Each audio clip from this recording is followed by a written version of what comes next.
At Winterfell, the armies of the living prepared for the greatest battle in history, the fight against the army of the dead.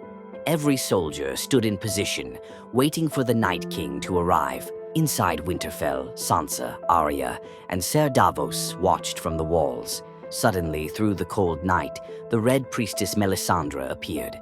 She rode forward and spoke ancient words, lighting the Dothraki swords with fire. Jorah, Ghost, and the Dothraki charged into the Black Night, and in moments their flames went out.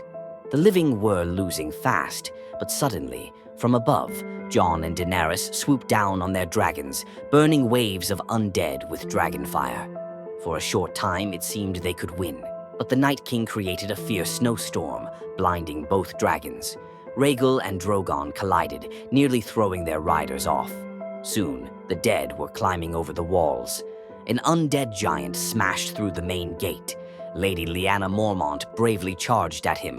The giant grabbed her and crushed her body, but before dying, she stabbed him in the eye with a dragonglass dagger, killing him. Jon ran toward him to fight, but the Night King raised his hands, and all the dead rose again, surrounding Jon and cutting off his path. Drogon was covered in undead, forcing Daenerys to fall to the ground. Jorah Mormont rushed to her side, fighting off waves of enemies until he collapsed and died in her arms. The Night King entered the Godswood, walking slowly toward Bran. Theon charged forward in a final act of bravery, and the Night King killed him instantly. The Night King stood before Bran and reached for his sword. But from behind, Arya Stark came running, silent and fast. She leaped toward him with a Valyrian steel dagger.